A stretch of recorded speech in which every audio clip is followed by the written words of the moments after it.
Salam, selamat hari Minggu. Kita berdoa. Damai sejahtera yang melampaui setiap akal dan pikiran manusia, kiranya menyertai saudara-saudara sekalian di dalam Kristus Yesus Tuhan kita yang hidup itu. Amin. Firman Tuhan buat kita di Minggu Rogate ini terambil dari Filipi pasal 4 ayat 1 sampai ayat yang ke-7. Dikatakan firman Tuhan demikian. Karena itu saudara-saudara yang kukasihi dan yang kurindukan, sukacitaku dan mahkotaku, berdirilah juga dengan teguh dalam Tuhan, hai saudara-saudaraku yang kekasih. Eudia kunasihati dan Sintike kunasihati, supaya sehati sepikir dalam Tuhan. Bahkan kuminta kepadamu juga, Sunsugos temanku yang setia, tolonglah mereka, karena mereka telah berjuang dengan aku dalam pengabaran Injil, bersama-sama dengan Clemens dan kawan-kawanku sekerja yang lain, yang nama-namanya tercantum dalam kitab kehidupan. Bersukacitalah senantiasa dalam Tuhan. Sekali lagi kukatakan, bersukacitalah. Hendaklah kebaikan hatimu diketahui semua orang. Tuhan sudah dekat. Janganlah hendaknya kamu khawatir tentang apapun juga, tetapi nyatakanlah dalam segala hal keinginanmu kepada Allah dalam doa dan permohonan dengan ucapan syukur. Damai sejahtera Allah yang melampaui segala akal akan memelihara hati dan pikiranmu dalam Kristus Yesus. Seperti itu firman Tuhan. Saudara-saudaraku yang kekasih, bahwa jemaat Filipi adalah jemaat yang dikasihi oleh Rasul Paulus. Jemaat salah satu yang sukses dilayaninya, yang bisa menghidupi firman Tuhan, pertobatan, cinta kasih, pengabdian, dan upaya-upaya berdiakonia di tengah-tengah jemaat itu sebagai bukti pelayanan yang sukses dari Rasul Paulus. Dari Filipi Rasul Paulus berangkat ke Tesalonika. Di Tesalonika dia cukup berhasil membuat orang banyak bertobat. Tapi sayang dia dikejar, dari situ harus lari ke Berea. Dari Berea hingga lari ke Korintus lagi. Dan akhirnya Rasul Paulus akibat yang dikejar-kejar oleh orang-orang Yahudi yang tadinya simpati dan senang kepada Paulus, tapi menjadi lawan-lawannya karena dia menjadi pengikut Kristus.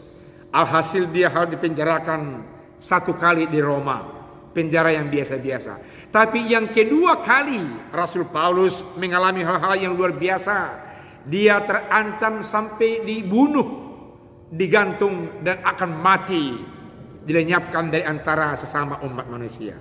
Karena itu ada pernah dikatakan oleh Rasul Paulus bahwasanya jika aku hidup dalam Kristus, dan jikalau mati adalah keuntungan bagiku. Itu sebenarnya dalam penantian akan penghakiman yang berujung kepada pembunuhan atas Paulus, dan dia merasakan hidup atau mati tetap dalam Kristus. Dan hidup dalam Kristus merupakan keuntungan atas kehidupannya. Saudaraku yang kekasih, ketika di penjara mengalami hal-hal yang luar biasa sampai dia sakit. Orang-orang Filipi mendengarnya, dan mereka mengirim banyak hal yang menyenangkan hati Paulus, yang menyentuh iman percaya dan perasaan Paulus, sehingga dia mengucapkan syukur kepada jemaat Filipi.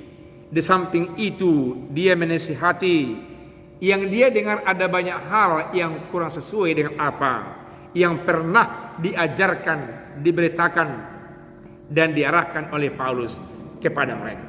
Karena itu dikatakannya, mahkotaku kepada kamu adalah jikalau kamu senantiasa sehati sepikir.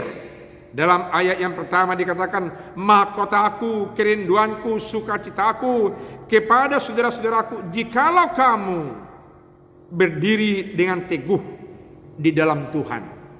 Jikalau mereka sungguh-sungguh mau sehati sepikir, dan sehati sepikir itu tegak dan teguh berdiri, tetap memberlangsungkan pelayanan sebagaimana yang mereka dengar dan terima dan hidupi selama ini. Jikalau ada goncangan yang diperlihatkan oleh Rasul Paulus dalam kesempatan ini, yang munculnya dari tengah-tengah kaum perempuan, yakni Eunike dan Sintike, yang seperti menjadi pemicu sedikit gelombang mengguncang keadaan mereka di situ, dikatakan Paulus kembali, hendaknyalah kamu menyembuhkan keadaan yang tidak baik itu dengan kesehatian dan kesepikiran. Jangan hanya sepikiran, harus sehati. Jangan hanya sehati, tapi sepikiran, sehingga mereka akan pulih dari goncangan-goncangan yang muncul dalam kehidupan mereka. Kehidupan saling tolong-menolong ditekankan oleh Rasul Paulus kepada mereka, termasuk kepada mereka, kepada dia yang sedang giat-giatnya menegakkan kerajaan Allah sekalipun berujung ke penjara. Namun banyak tim, banyak anggota dari Rasul Paulus yang meski diperhatikan, didukung habis-habisan oleh jemaat Filipi, dan itu pun menjadi salah satu penekanan Rasul Paulus kepada mereka. Jikalau mereka mengalami sedikit goncangan dari internal mereka, dikatakan Paulus sampai 2 kali, bersukacitalah.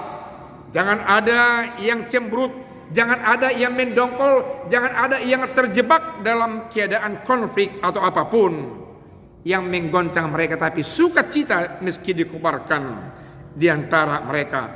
Mereka perlu memperbaiki segala sesuatu dalam hidup mereka, mengembalikan kepada situasi yang mereka ketahui.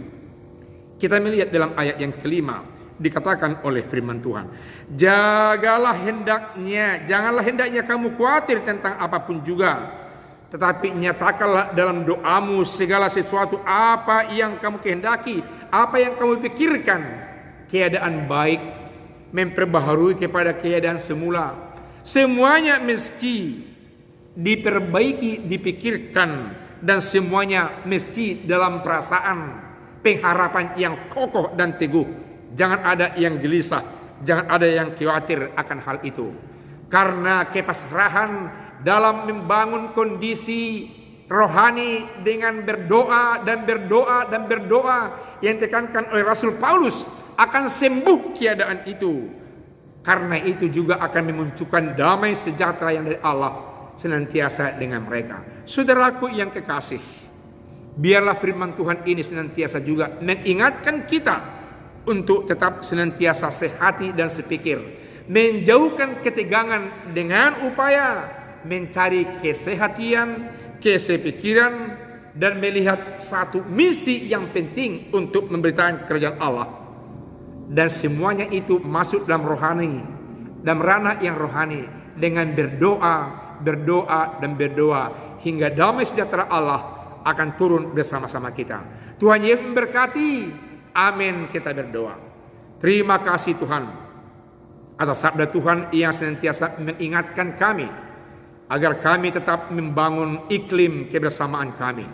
Jikalau ada riak-riak kecil, kami tahu bahwa berkomunikasi dengan doa tanpa ada rasa gelisah dan takut, menyatakan dalam doa apa kerinduan kami, semuanya akan berubah.